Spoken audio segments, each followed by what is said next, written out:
Let's start. Good morning, everyone. Yeah, so I'll just continue with the last time we were doing n-body simulation, and we got through most of it, but I just wanted to finish it. And the next homework has n-body simulation a little bit, but it doesn't actually have anything to do with parallelism, so you don't actually need this part to do the homework. I think we've already covered everything that is on the homework, and that is due in about 1 week. And then after that, we'll just have one more homework, and the next programming assignment has been out for some time, so please take a look. Yeah. Are there any questions on the homework or on the programming assignment? Okay, cool. Yeah, let me know when you look at the homework and when you look at the programming assignment. Please try to take a look at it soon. Like you don't necessarily have to start implementing soon, but you may look at it at least to get an idea of what's going on. It's on sparse matrix multiplication. Cool. So yeah, so last time we talked about Barnes-Hut and fast multiple method, which are two methods for n-body simulation. And we got through all of the description for those algorithms, but we didn't get to how to parallelize those. We talked a little bit, but this is just going to finish it out. Okay, so to recap, Barnes-Hut and fast multiple method, they're both very similar. They have these very similar structure, which is the first step, you have some d-dimensional space. And the first step for 2D is you build the quad tree, which is like you have a 2D grid and you cut the grid into 4 components, and each node has 4 children, and each child is one of the quadrants. And at the leaves, because we're dealing with points, the points can all be contained at the leaves. And if you recurse down, like that just defines one subquadrant recursively. And so you build the quad tree first, and the reasoning for building the quad tree is both Barnes-Hut and FMM and all these algorithms, all the fast algorithms for n-body simulation depend on like these far and near approximations. So the idea is you have these quad tree nodes, and the things within your quad tree node are close, and the things outside your quad tree node are far. And so you don't need to do n squared interaction computation because that's too expensive. You want to do like a single operation to calculate what is far away. And so to do that, we need to do some pre-processing on the quad tree first, which is that you go from the leaf to the root, and you build outer expansions, which are just a fancy name for like approximations for things that are far away. So for Barnes-Hut, that's like the total mass and the center of mass. In FMM, it's several terms of some expansion, but it's a constant number. So that's how the FMM is still in order n time, where n is the number of points. So you need to do this pre-processing time. And both of them depend on this pre-processing. So if you remember, the fast way to do it was like you look at the leaves. To do the total mass, you look at the leaves and you compute, and then you go up from there. So you do some pre-computation bottom up in terms of the mass. And then after that, after the pre-computation, then you traverse the quad tree from the root to the leaves, and then go top down to build the inner expansions. And that is in the FMM. And you can also do that efficiently by just pushing. It's like the reverse of the bottom up part. You just pushed it down. And then the last one is then you traverse the quad tree to accumulate the force for all the particles. Yes. Yes. Let's go back a little bit. So if you remember this thing, so we had to calculate the force of all the children. And the way we did that was we start at the leaves and we compute the force over all the points in some 4 leaves, which are siblings. And then to get the sum in the parent, we don't need to redo the sums again. We just add up what we have already computed in the children, and we add those up. And that is outer expansion. That's like an approximation for this total box. And we do similar thing with the center. This is just the total, but we can also do the same for the center. And we can compute in order n, this thing bottom up. So that's outer expansion. And then inner expansion is the reverse, which is, let's go back a little bit. Okay, so this is the FMM. The first step is doing this bottom up computation, that's outer expansion. And then the second step is you go through the neighbor list, and then you compute some, so this is like you go through the levels, and then for every box at the level, you see like the interaction list, which is the 27 boxes that are not immediate neighbors to you. So there's 36 because it's 3. Yeah, it's 36 because it's 6 squared minus 3 squared. So yeah, it's 27, which is 36 minus 9. And then for each of those boxes, you compute this outer expansion, which is, this is the center. So C sub A, C sub B is like the center approximation for both your box, which is A, and the box that you're trying to compute the interaction. So you can try to compute the interaction of B onto A. And so that's this center, and then this is the force from B, and then U sub A is this. So you're going down. And then after that, yeah, and then this is just doing the local computation, I think.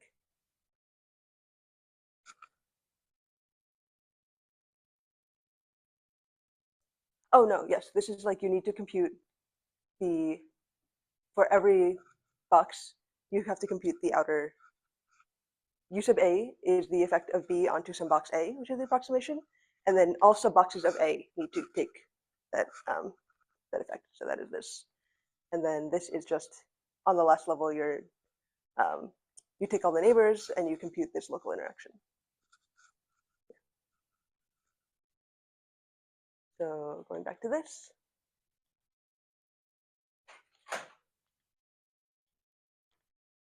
Yeah, so going back to this, that is the inner expansions to compute the neighbors in the interaction list.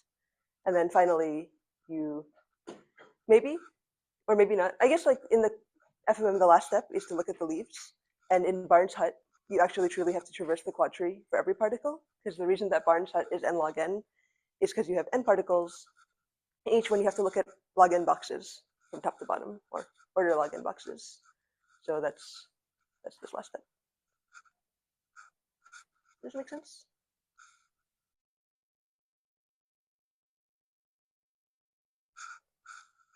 Okay, so yeah, so we need to parallelize it. And actually, the most expensive step is to do the force computation part, because building the quad tree, it can actually be done very fast.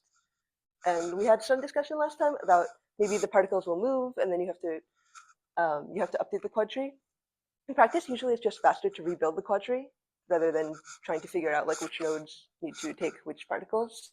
And we'll see later like an example of some simulation times, and it turns out like the quad tree is a small part of the simulation time. So you could just afford to rebuild this every time. So because they all have the similar structure, one very natural parallelization scheme is that you have multiple processors and you assign different regions of the quad tree to every processor. So you could do it by cutting up the leaves. And like the easiest way is that you have P processors and you cut up the leaves into P parts, and then you ship them off to the different processors, and everybody would need to have the internal nodes do this bottom-up calculation. But because the inner nodes are asymptotically smaller than, or asymptotically fewer than the leaves, and also smaller as well because they just need to hold the metadata and not the particles, it's fine for everybody to hold them.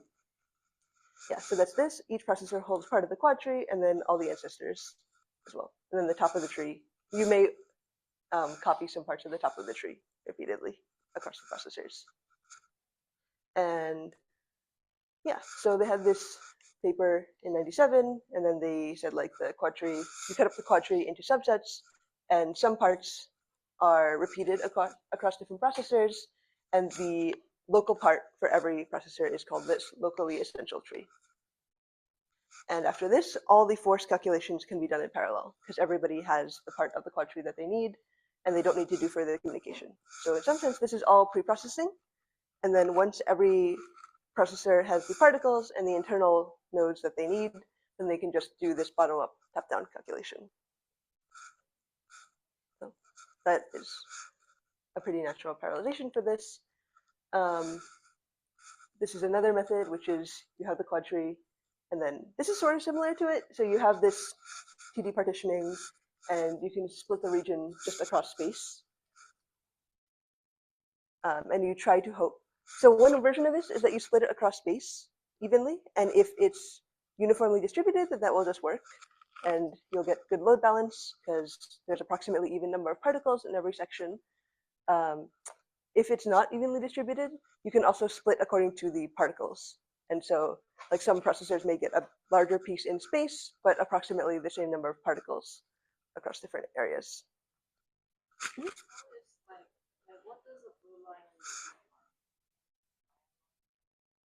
Those are like cuts on different levels. So those are cuts on different processors, I think. Yeah, so like this dark blue line would be the first cut, like just split it into half. And then these red lines would be the next level of cutting into two halves. But you can see like these are not even in space. So this would be cutting in terms of trying to cut in terms of work. So these try to get approximately the same number of particles in each half. And then again, like now you have these four quadrants like these. And then cyan line is trying to cut these approximately in half in terms of particles.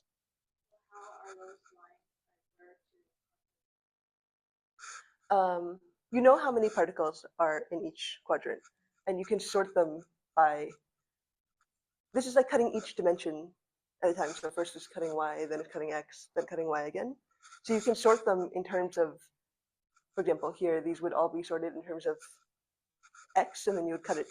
You would do like you just find the median, and you would just cut it from there. And similar, like you could sort the second halves on y and back and forth. It's probably not ideal to keep resorting them, but you can maybe one way is like you just keep two copies, one sorted in x and one sorted in y, and then you could just cut it both halves that way. Another way is maybe you can do some kind of like reordering, and then you don't need to recut it every time, or you don't need to resort it every time. Mm-hmm. Yeah, good question. Okay. This is similar, I guess. This is another thing. It's called cost zones, and these are all sort of similar methods, which is that you just cut the quad tree into parallel sections. And this is one picture of how they do it. So this is the quad tree, and then brown. Yeah, these are the sections like purple, green, brown, pink, I guess. And then you can see these are the sections that the quad tree cuts. So this one is the only special thing about this one is that you can see that these sections are not necessarily contiguous. So they can do some reordering on the nodes to try to cut it according to the total work. Yes.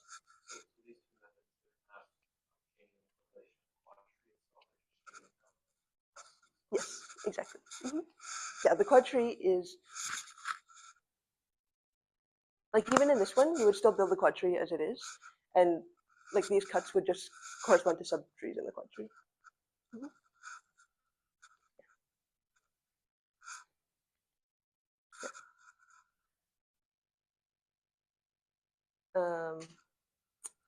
Yeah, I guess there's these. Yeah, these methods are just like you just cut the quad tree into distinct sections. And this is the last thing I want to say about this, which is the results that they had in '92. Obviously, there has been a lot of development on this, but it's just a good example. Like back then, yeah. So back then they did it on about 9 million particles, uniformly distributed, and they were running Barnes hut simulation. And the important part that I want to point out is you can just see like the total times here, and here tree traversal is 33 seconds. Force evaluation is almost 1 minute, and building the quad tree, I guess ox tree here because they did it in 3D, is 7 seconds. So the time to build the tree is much less, and then decomposing the domain, which is like the first step in building the quad tree. These two are much smaller compared to the time to do the force calculation. So that's why you can afford to rebuild the quad tree every time.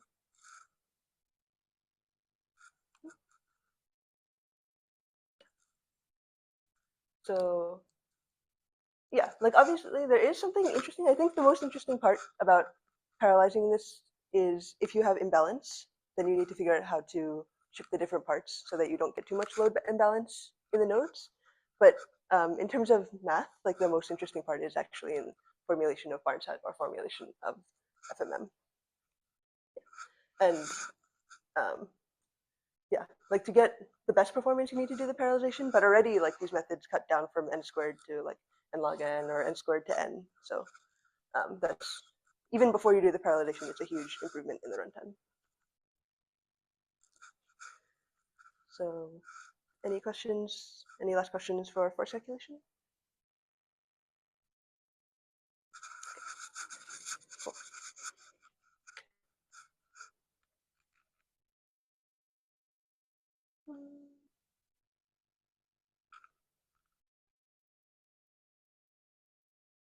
Oops.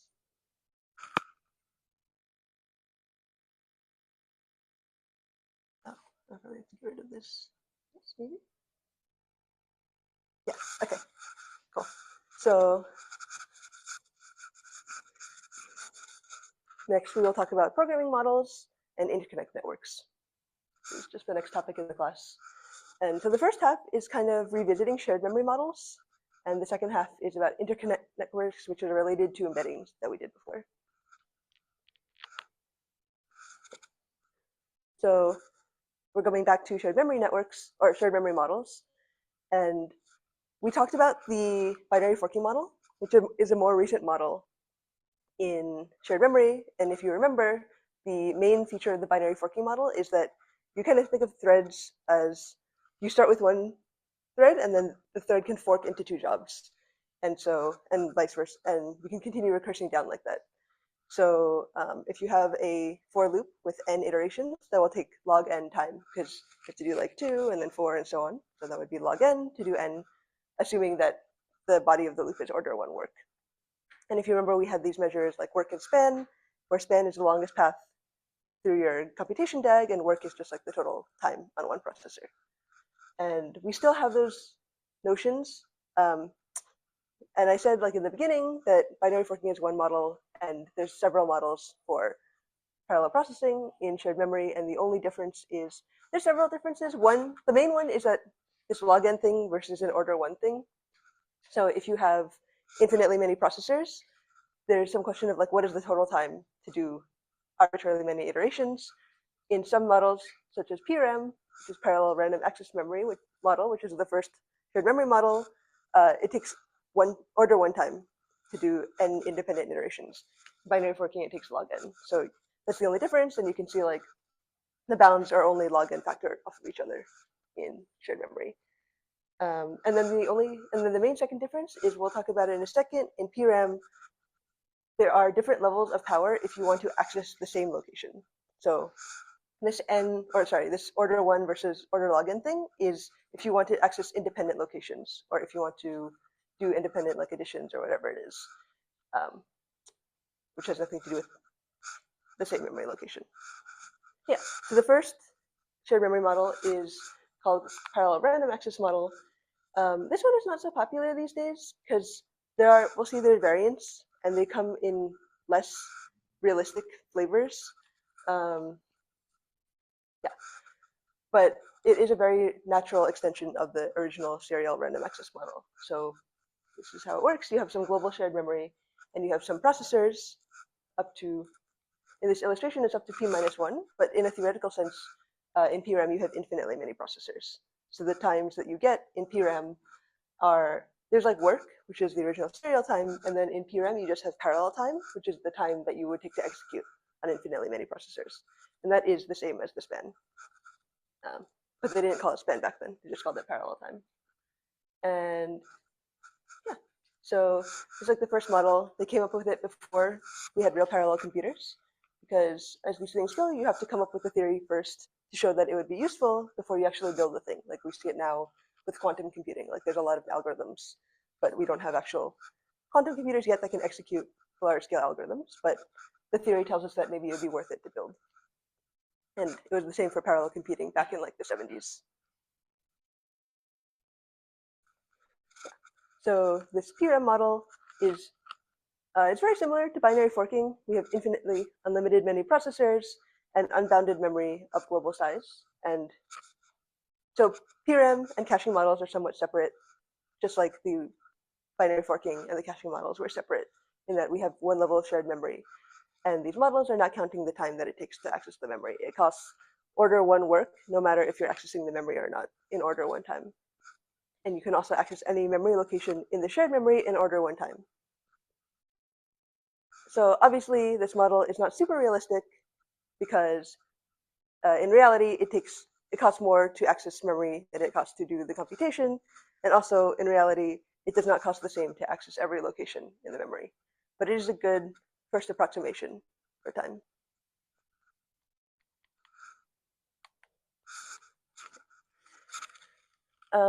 Yeah, there are several variants of PRAM based on the only difference is how they handle accessing the same memory location.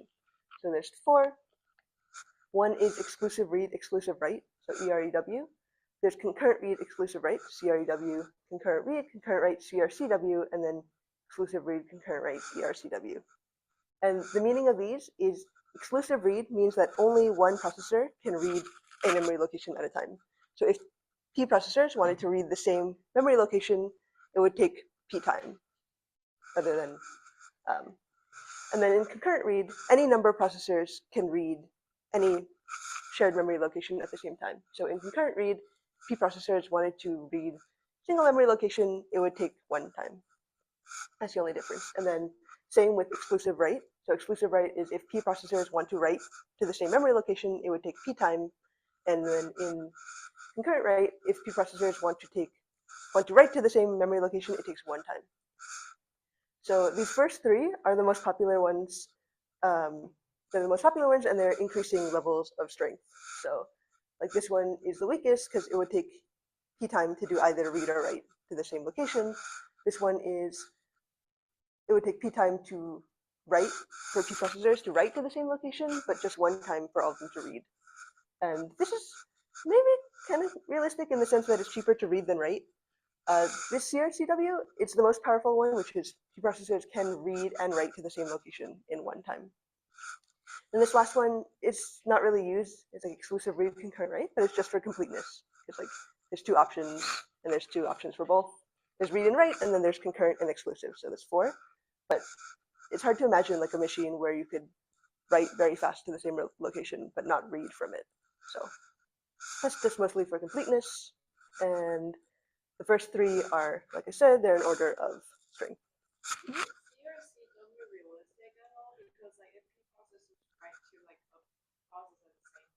Yes. Yeah, it is not very realistic in the sense that maybe read is closer to concurrent, but write is definitely not, especially in shared memory because we didn't really talk about it in shared memory. You have like cache coherence. So if one processor writes to a cache line, it becomes invalid in all the other processors, and it needs to update. So like it needs because other processors now have an old view of that cache line, so they need to bring in the cache line again, and that takes time greater than order 1 if order 1 is like computation time. It's a theoretical thing mostly. So like for a long time, I think like because some algorithms, like maybe their runtimes weren't good, and then they wanted to come up with better runtimes, so they come up with CRCW. For a long, like in the 70s, yes. Mhm.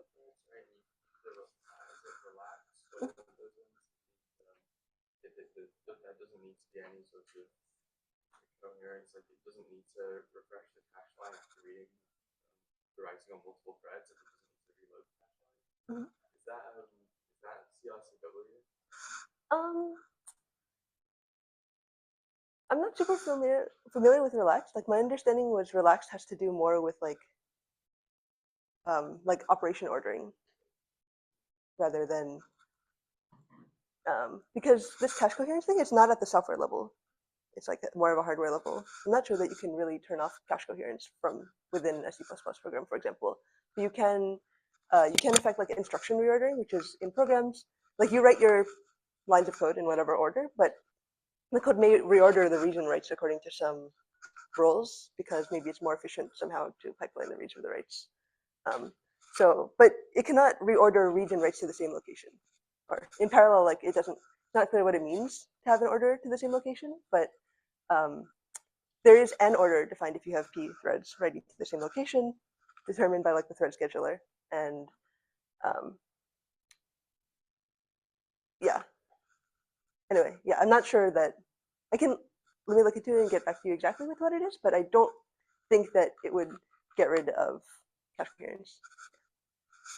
Maybe it'll get you closer. What is like concurrent writing logic that you if you have multiple processes writing the same algorithm? If you allow that, what do you expect? Yeah, it's a good question. That's like it's a not super well defined. So for like, let's take a very simple example, which is like you have two threads and you have some variable like x, and both threads call it x plus plus, and x originally was 0. Like, should x be x will clearly be at least 1 or 2, because depending on the thread scheduling, both of them could load 0, and then both of them can increment and write, or one could finish first and write 1, and then the other one could read 1 and then update to 2. Both of those would be valid orderings. So there are variants of concurrent write. You can specify some ordering of the writes, which is like, we'll talk about it in a little bit, which is like, for example, write max or write arbitrary, which is like which thread should be the winner in some sense, or yeah, like write according to some priority, or you could just do any arbitrary writing. You can do concurrent write, like this thing that I said, you have two threads and one does like both of them increment some variable. Like that is code that you can write, but it does not necessarily, whether or not you, like that code would have different runtimes in different models of PRAM. Like in exclusive write, it would have time 2, and then in concurrent write, it would have time 1. Does that answer your question? Cool. All good so far? Okay. Yeah, so concurrent write, like I said, there's several, they call these models in PRAM also, but I'm not sure that they're models. They're just kind of like ways that you can resolve the concurrent writes. So for example, one less powerful one is called common, which is you can only do concurrent writes if all the values that you try to write are identical. It doesn't mean that all threads have to write a value. It just means that whatever threads are writing the variable, they have to write the same value. Priority means that the writes have to follow some predetermined order, such as min, max, so on. Sum is just like you write the sum of all the items. And arbitrary means that you randomly select a processor and you write the value that it gets. Yeah, so concurrent write, like I said, these bounds are only a log factor off of each other, but they are, like for example, just take sum. If you wanted to sum numbers, we know that it takes log n time, but in the concurrent write model, it would take order 1 time. So that's why it's not very realistic, and maybe that model has fallen out of fashion because it's too powerful, because the bounds look really good. But like back in the 70s, they all proved bounds in PRAM, and then it kind of fell out of fashion, and maybe people are still kind of using it, but a lot of the algorithms didn't perform super well in practice for reasons that we'll discuss. But some of them did. So sorry to say. Okay, so we can just do a couple of examples in PRAM. This classic one, what is the time to add p numbers? If you have concurrent read and concurrent write, and you take the sum model, it'll just take order 1 time. Everybody updates the variable concurrently, and it takes order 1 time because that's just how the model works. And if you have exclusive read, exclusive write, then it's similar to the tree that we've done so far, and it takes log p time. It'll never take more than log p time in parallel. You just do 2 and then 4 and so on, but you can get it down to order 1 if you just assume the stronger model.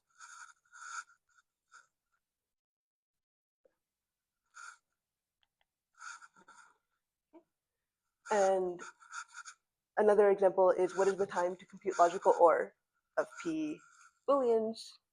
And if we had concurrent read, concurrent write, if we take the common model, which is everybody writes the same values, one thing that we can do is we write 1 in or we write 0 in the result. And we would need to write 1 if any of them had a 1 in their boolean. And then we can write some code that says if a processor has 1 in its own local boolean, then you write 1. So everybody would be writing the same value. Not everybody needs to write, but if you do have 1, you would write. So that's like the common, that's like I was saying earlier, not everybody has to write, but if you write, you would write the same thing. I guess you could also write max, like if everybody just writes their own, because it's logical OR, if everybody writes their own thing, if any of them has 1, then max would be 1. And then in exclusive read, exclusive write, in EREW, then it's similar to the tree again, and you can do it log p. So in some sense, I kind of see, so like the relationship between binary forking like we did and PRM, I kind of started with binary forking because like the problem with PRM is that there's too many variants. It's a bit complicated and the bounds can differ depending on which variant you're in. But in some sense, binary forking builds in exclusive read, exclusive write, because you can always do these things in log p.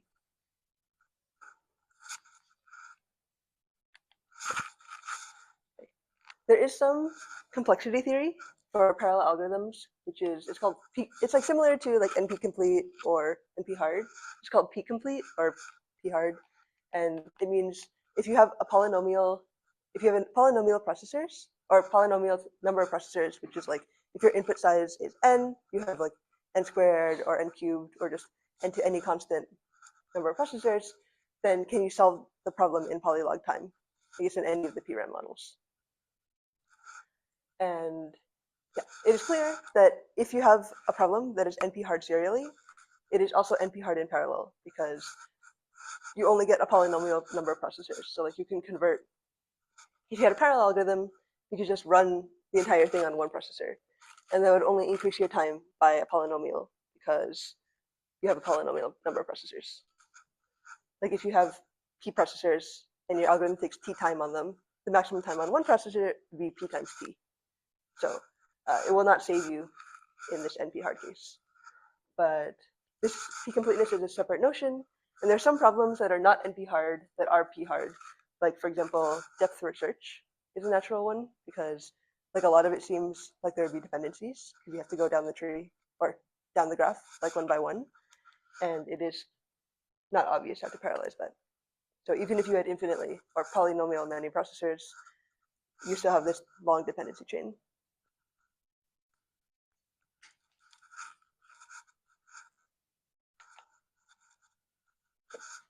Any questions so far?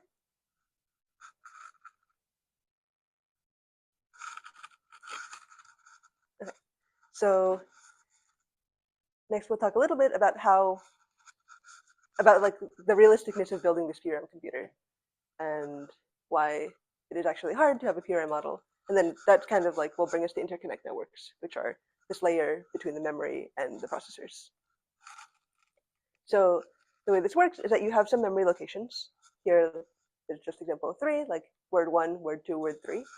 And the processor and the memory has to be connected via some wire because the data needs to move to the processor and back and forth and vice versa. And if you have, in PRAM, every processor can access every memory location in order one time. So to physically build this thing, every processor would need a wire connecting to every memory location. And so if you had P processors and M words, that would take PM number of wires, which would become unrealistic for any large value of P and M. And so unfortunately, it is not possible to build the true PRAM because of this reason, because you need so many wires to build the actual computer. That doesn't mean that it's necessarily bad to analyze things in PRAM, but it just means that we may not realize the actual PRAM times in true programs. Yeah. And another limitation of the PRAM model, and also the binary forking model, but there have been some combinations with caching models, which is that they don't account for communication, either in shared memory or, yeah, distributed memory also has issues of communication. And so the problem was like they developed many PRAM models in theory, like when parallel computing was just starting, and then when they tried to implement them, they didn't work super well because often the algorithms, because they didn't account for communication, so often the algorithms would be like they would load some cache line or they would load some word and then they would do some compute, and they would load another word, do some compute. And like loading the word would take much more time than actually doing the compute.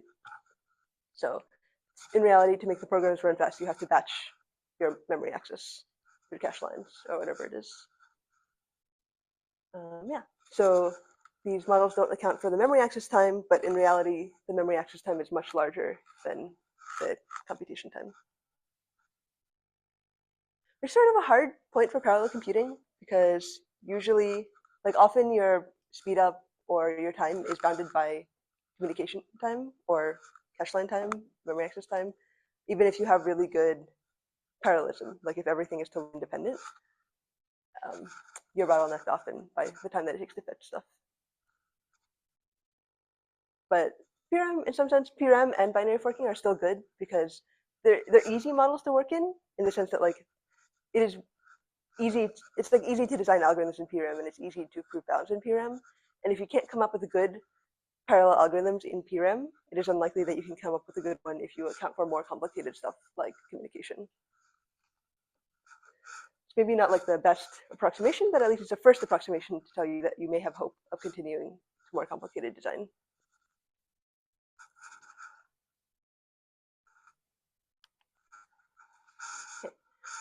So like I said, it is unrealistic to build a true PRAM because you would need one wire from every process to every memory location. And so in reality, what we do is we build interconnect networks between processor and memory. And this is like everything can be solved with one layer of indirection. And this is just another layer of indirection which routes your memory axes between the processor and the memory locations. And so there doesn't need to be a wire between every processor and every memory location anymore. There just needs to be wire from every processor to the interconnect and a wire from every memory location to the interconnect. And there's some routing in here that connects the two.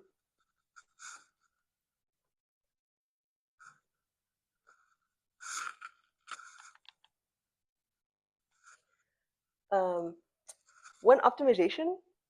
So one optimization that people did is if you have processors and you have memory banks, it's usually the case that you want to access the memory bank that is local to your own processor as related. So for example, like just a simple example, let's say that you had an array and these memory banks, they may not be exactly one element, they might be bigger, but it doesn't really matter. Like suppose that you had one element in each memory bank and you wanted to, I don't know, add them up, for example. You could add them in a tree, but the first step is that everybody has to access what is local to them. So like in a pair, would access like this. So every processor that is doing a sum would have to access their own memory bank.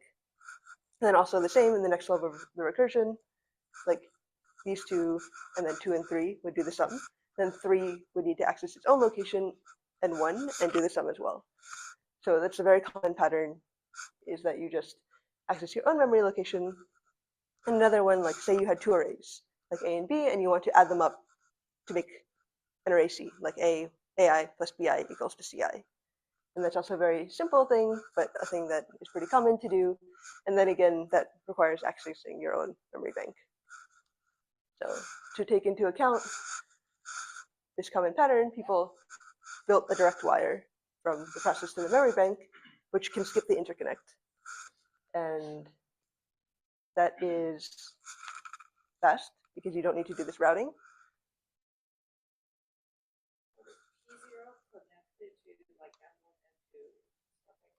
Mm-hmm.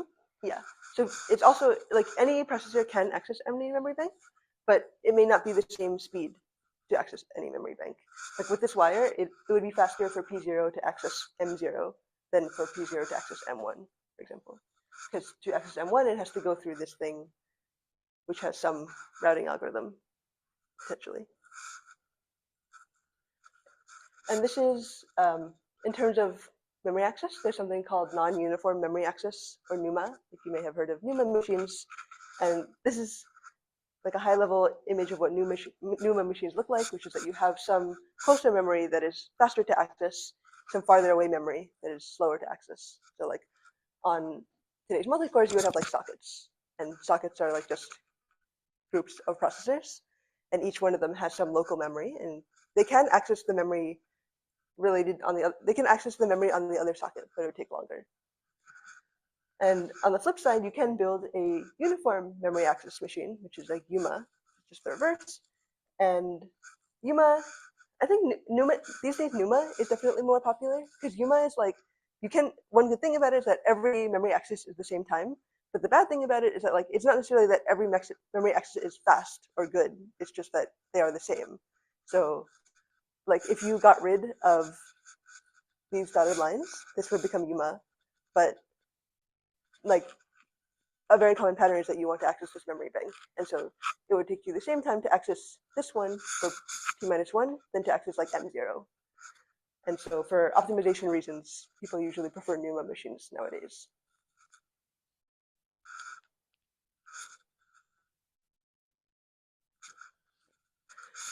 Uh, Another way to view this thing is sort of like distributed memory, like we've been talking about before, which is just you pull out the interconnect network one level up. And so you have P processors, and the model that we've been working with so far is that everybody has their own local memory module, whatever it is. The memory module has some size, but it is not big enough. Usually we're interested in this, like if it's not big enough to hold the entire data,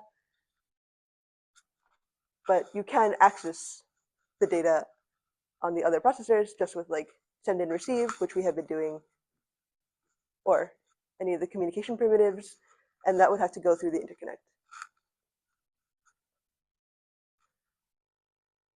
And one thing that this design is telling us, or the other design, which is pretty natural, is that you want to work with whatever is local to you as much as possible, because it costs you to send or receive over the interconnect.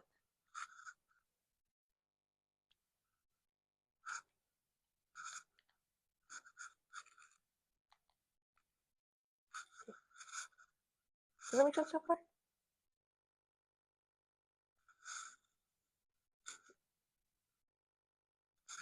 Yeah. So we talked a lot about shared memory in like the first part of this, and we also did distributed memory for a long time before that. And it's a bit important to specify like the distinction between shared and distributed memory, because sometimes it's a bit confusing. Like, for example, we can write MPA programs on one machine. You can also write MPA programs on many machines, something like that. So there are multiple levels that you can specify which model that we're working in, shared memory or distributed memory. The first level is the algorithm, which is depending on the model. So for example, like PRAM would be shared memory, or the like the communication models that we used before with like tau and mu, yeah. Also called alpha beta sometimes. But yeah, so it's just a model thing that's in the level of the algorithm. And then the other level that you can work in is the programming language. So what programming abstraction are you using to implement the program? So we have been using MPI, but in shared memory they have pthreads or OpenMP or these other popular libraries. And finally is the actual hardware architecture. So like they're all independent in the sense that you can write MPI on a shared memory machine, and you can design a distributed memory algorithm for a single machine. And one complicated thing is that they mean different things at different levels.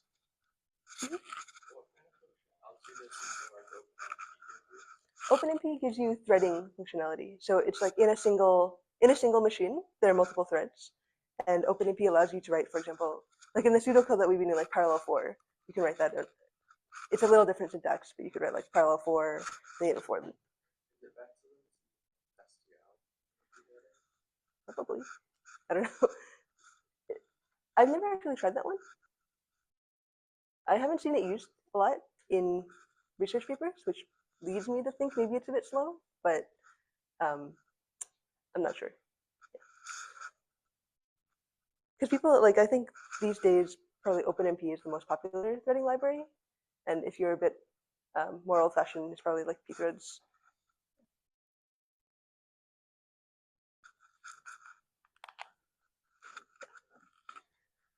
So there are different meanings for shared memory and distributed memory at these different levels of abstraction.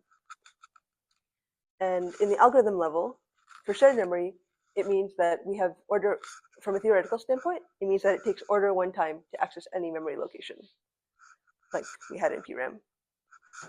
And in distributed memory, the difference is in the local memory versus far memory access, which is it takes order one time to access only the local memory, and then it takes however much time it took to ship the stuff from far away to access the far memory.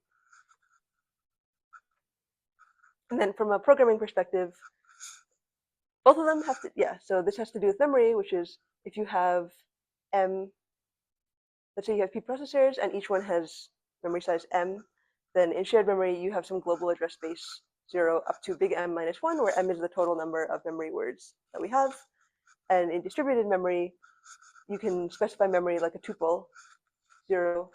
So this is, the first one is which processor we're on, and the second one is which memory location is in that processor. So this is 0 up to p minus 1, and then this is 0 up to small m minus 1, where small m is the amount of memory on each individual processor. So with the network shared memory model that we looked at earlier, it's still one to go through the network and access the other processors. Yes. Why is that like different than like why does moving the network work? Oh, I see. You can use PRAM. It's a bit, yeah. So it's a bit complicated, which is like you can use PRAM to describe any shared memory algorithm, even though in reality it does have an interconnect. Like in your machine, you would have a bus like between the different memory banks. From a theoretical standpoint, in PRAM or in binary forking, it still takes order 1 to access any location. Just because I think it's very hard in shared memory to model memory access time.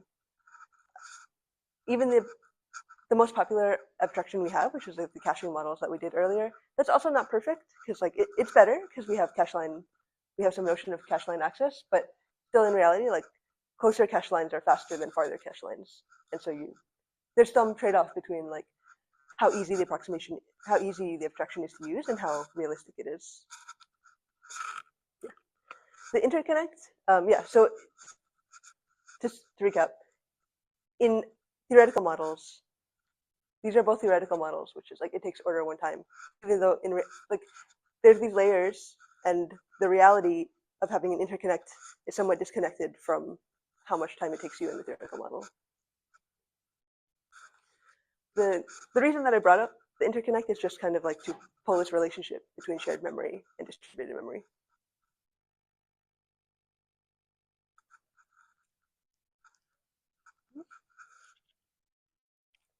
Yeah. So from a programming perspective, the memory locations in shared memory can be ordered globally, and then in distributed memory, they can be described by tuple.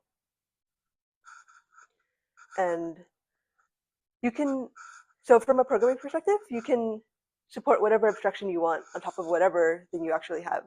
Like you can support distributed memory abstraction on top of a shared memory machine, and vice versa. Like you can support a shared memory abstraction on top of distributed memory.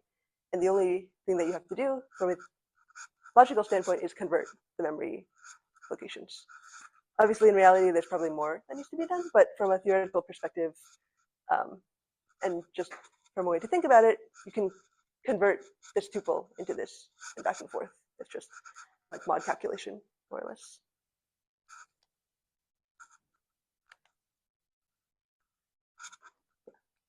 So yeah, like I said, you can convert, if you have some global index I and you want to convert it into this tuple, you can just cut it up. Everybody has M, or every processor has small m memory locations, and the processor that you get is I divided by M integer division, and then I mod M for the actual location. Yeah. So from a programming point of view, you can write global memory, like, and then you can do this conversion back as well. You can write global memory access, or what looks like global memory access in your program. Maybe under the hood, it is actually far, but the performance is a different thing than the abstraction.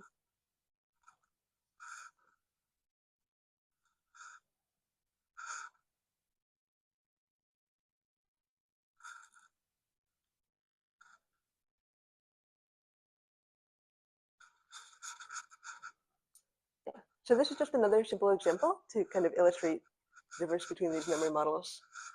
So consider this following problem, which is that we have some global variable A, and then we have every processor has their own local variable X. And just really simple, everybody wants to set X equal to A. In CRCW, this would take order 1 time because everybody can access the global memory location in 1 time, and then it can write their own location in 1 time. in reality, this is probably not realistic. It would take something like order p time, because everybody would have to queue up at the memory location to read the global variable. And then to resolve this, you could do something slightly more complicated, which is you declare an array of size p, and you want everybody to be able to read the global variable a. And so basically what we're going to do is we're going to fill this array of size p with the variable a. And we can do that in parallel, similar to how we have done broadcast. Like the first one would write the first and second location, then the second one could start to join in, and then it would write 4, and then 4 would join in and write 8, and so on like that. And once we have filled this thing, which will take log p time, then everybody would set x equal to a. And that would take order 1 time in parallel for everybody. But the reason that it took order 1 takes, so to fill this array takes log p time. But to read the variables, because they're all separate, now it takes order 1 time for everybody to read an independent variable, and it would take order 1 time to set their own variable.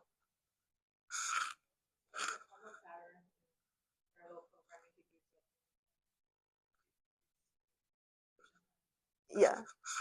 Like, for example, one common thing is if you want to compute a sum, like you can do this tree thing, but maybe faster is to you make an array of size n over p, or sorry, of size p, and you just cut your array into n over p, and then everybody can do n over p summation and then write it into their local sum.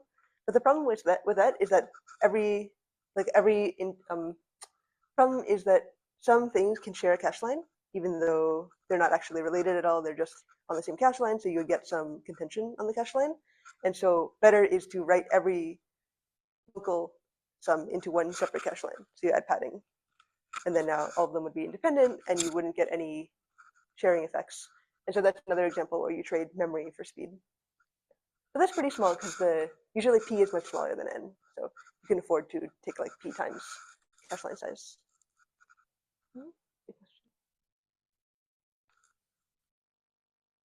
Does this make sense?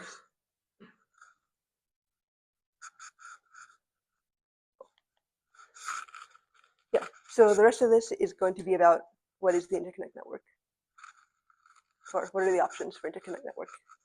And we have already kind of touched on this when we did embeddings, but we'll just do it in greater detail. Okay. So interconnect networks carry data between the processors and the memory. And they're made up of switches and links. And there are two main types. They're either static or dynamic. And static means that you have only point-to-point communication between different processors. And those are also called direct networks. And the other kind is dynamic, which is that they're built by, you can have communication, you can have point-to-point communication, but you also have switches like between the processors, and that is for routing. So that's why they're sometimes also called indirect networks. And it's just a picture. So in the static network, you have these 4 processors, and then they're each connected directly by these point-to-point communication links. And this is a indirect network or dynamic network. You have preprocessors, 1, 2, 3, 4, but these are switches in between them. So they send their data, but they could be routed however through this thing. This is just like this is like the network interface, but the network interface can connect to switches inside. And the reason that it's called dynamic is because like the routing can change.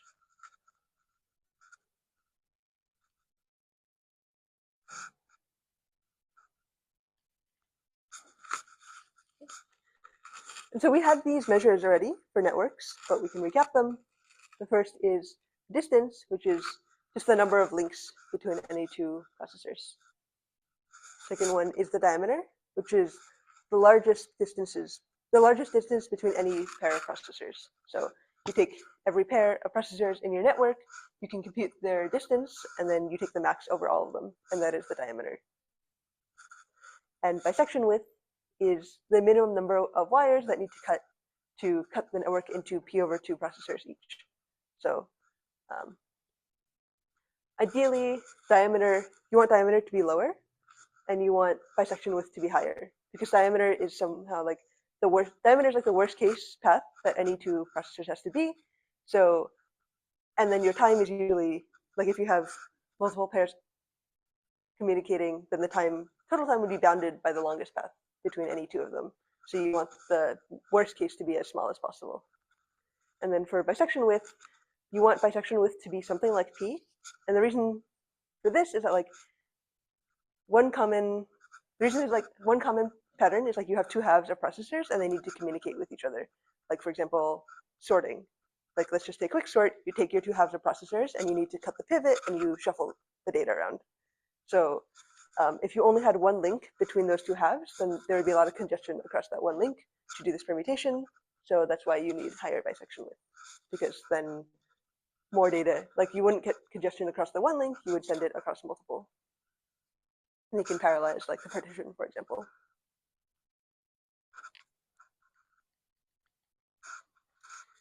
Oh yeah, and then the last one is the cost, which is just the number of links or switches, whichever one is bigger, to actually build the machine. So ideally, yeah. So the easiest one is the number of links. Sometimes you can also consider like the layout or the length of the wires, but the simplest one is just counting the number of links or switches that we need to do, and that ideally would be close to p, as close to p as possible. We can do something like p log p probably, but we cannot do something like p squared for realistic p.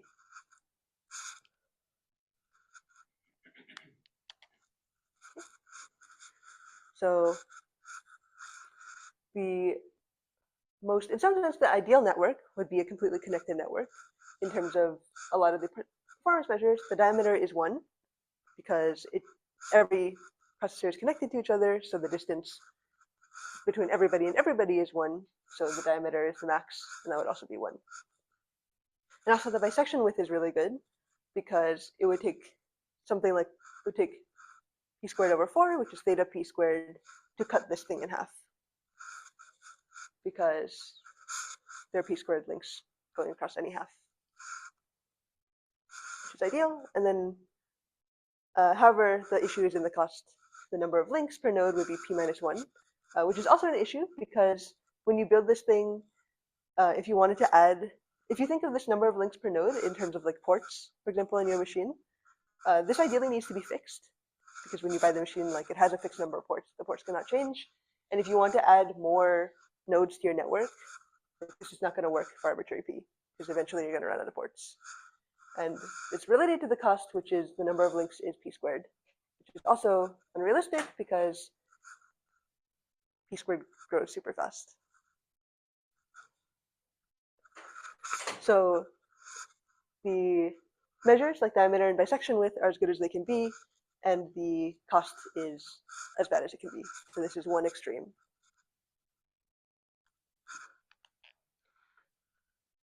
Another one that sometimes people consider is called a star. And in a star, like you have one in the center, and then it's connected to everybody else by one link. And the diameter is 2 because everybody gets routed through the star. So one link to the star, or one link to the center, and then one link out to the destination. However, not really pictured in the diameter or the bisection width, a little bit in the bisection width, is that everybody needs to route through the star. So there'd be congestion because this can only send and receive one thing at a time. And the bisection width is not very well defined in the case of the star because bisection width, if you remember, is how much it costs to cut the entire thing in half. And there's no sequence of cuts that can cut this star exactly into p over 2 and p over 2. Because if you cut any one of these links, you would get 1 in p minus 1. So I guess in here they call it 1 because it's like the number of cuts that you need to cut this into any two parts, but there's no cut that can make it exactly p over 2 and p over 2. And also, the cost is pretty good, p minus 1, which is very close to p, which is what we wanted. But the number of links, the max number of links per node is not that good because it has the same issue as the completely connected one. It would take p minus 1 max in the center, and that also, like the number of ports cannot grow with p.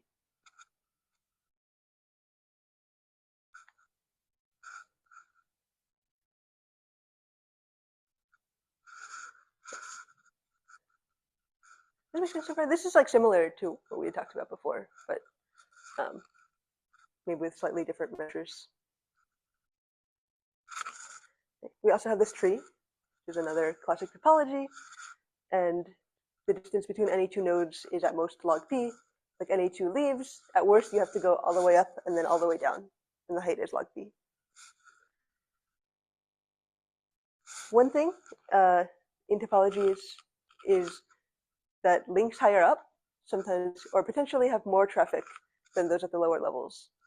Because if you think about algorithms that are like going bottom up, sometimes if it's summation, it doesn't really matter because the data doesn't grow with the levels.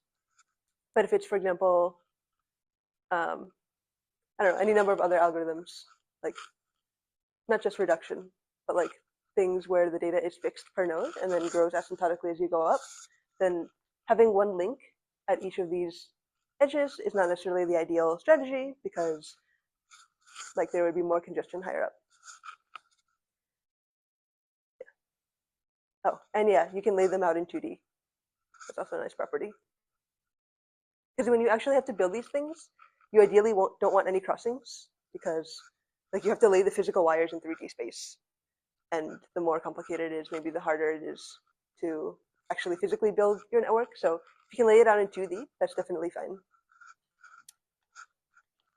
Yeah. And one of these other famous topologies is called the fat tree, which is just a modification of the tree, but taking into account that because data might grow as you go up the tree, then they just double the width of the edges as you go up the tree.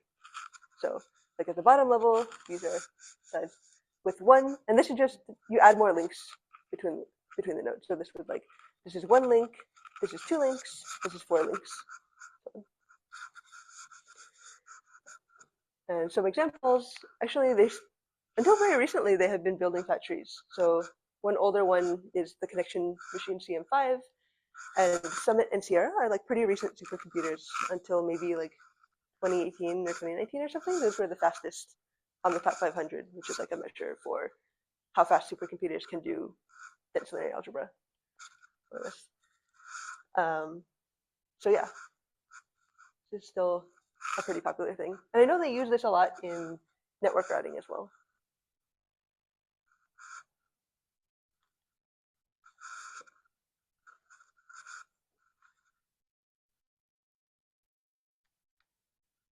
Another option for network topology is we've done this like array and ring. And in an array, everybody has two neighbors. In a ring, it's the same as an array, but you just have the one link at the end. And the generalization is into 2D and 3D. So in 2D, every row in a mesh, every row is an array, every column is an array. And then also you have 2D torus, which is like every row is a ring and every column is a ring. And you can also do for like 3D and so on.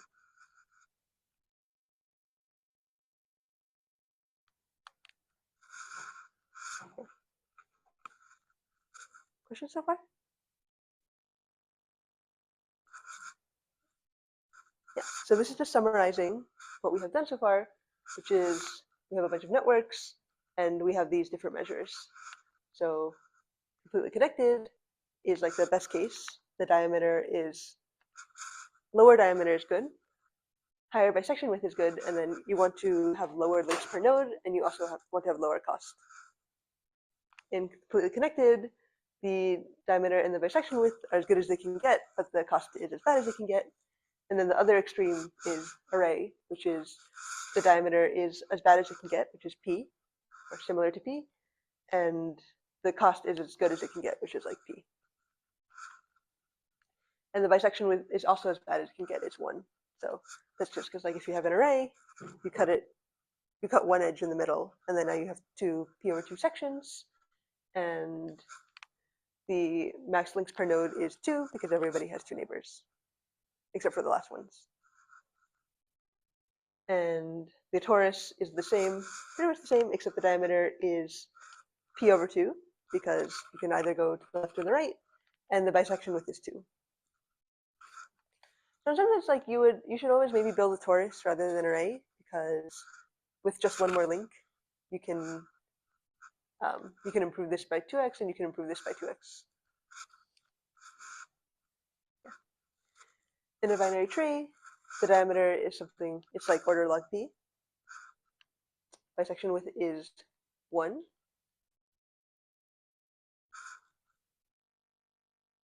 Width is 1. Yeah, because I guess like you can't cut it exactly in half, so you need to cut either one of the lengths from the root. Then you get approximately p over 2. And then the max length per node is 3 because you have one parent and 2 children. Cost is approximately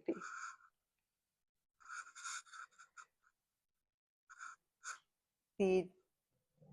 So maybe the more interesting ones are mesh and torus. So there's mesh, and in a 2D mesh, the diameter is related to root p. So the reasoning for that is you have root p. If you have p clusters, you have like root p and root p, and you need to cut. If you cut along the diagonal, that would be like 2 root p. The bisection width. Oh yeah, sorry. The bisection width is root p, and the diameter is 2 root p because the worst case is like you have to go to the different corner. The max length is 4, and then the cost is not quite as good as the array or the binary tree, but still pretty good. Like it's order, this is still theta p, and we can afford theta p links. And then this is just the torus, which is similar story. You can improve the diameter by a factor of 2. You can improve the bisection width by a factor of 2. It's just the same as in the array, but it's just root p rather than 1 here. And for arbitrary dimension, if you have k dimensions, where p equals k to the d, then the formula is like this. The dimension times k over 2, where k is like the length of each dimension. And k is p to the 1 over d. So for example, if you had 3D, it'd be like, you can think of it as a stack of 2D meshes. So it would be like p to the 1/3, p to the 1/3, and then the height is p to the 1/3. And yeah, and then the bisection width follows a similar thing, which is 2 times k to the dimension minus 1. If you remember, p equals k to the d. So this is just d minus 1 in the top, and then this is, if you substitute what k is, then you get this. And yeah, the max length is growing with dimension, and the total cost also grows with the dimension, so it's dimension times p.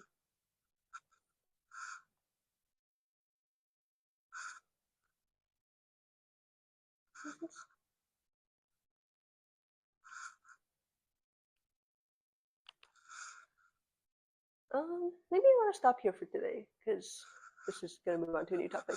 So yeah, you can stop for today unless there are other questions, and then we'll continue next time. Thank you.